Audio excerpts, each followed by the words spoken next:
শুরু হয়ে গেছে। দেখা যায় কতটুকু লড়াই করতে পারে। বাঘের বাইরে চলে গেলে ডিসকোয়ালিফাই।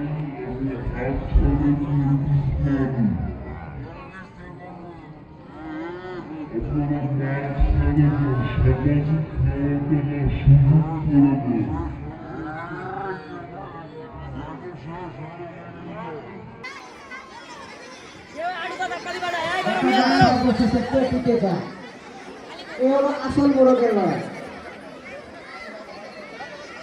বাঘের বাইরে চলে গেলে ডিসকোয়ালি। এখন মাঠে 4টা মোড়ক লড়াই করছে। দেখা যাক কে টিকে সর্বশেষ, কে সেরা 3 জন। বিচারক মন্ডলী একটু লক্ষ্য রাখবেন, কেউ বাঘের বাইরে চলে গেলে ডিসকোয়ালি, আর কেউ যদি হাত ছেড়ে দেয় সেও ডিসকোয়ালি।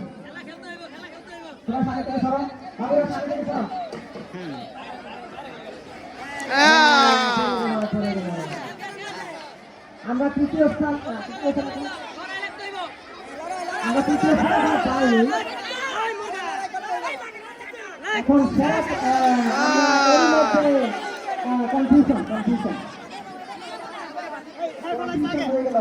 যার হাত ছুটছে আমরা প্রথম পেয়ে গেছি।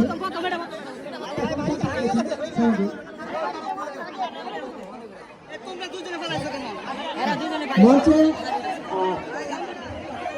প্রথম দ্বিতীয় তৃতীয় স্থানে যারা আছে তারা দাঁড়িয়ে সালাম দিয়ে অভিবাদন জানাবে। আমরা করতালির মাধ্যমে তাদেরকে অভিবাদন জানাবো। সবাই করতালির মাধ্যমে প্রথম দ্বিতীয় তৃতীয় স্থানে যারা মোড়কের লড়াই হয়েছে তাদেরকে আমরা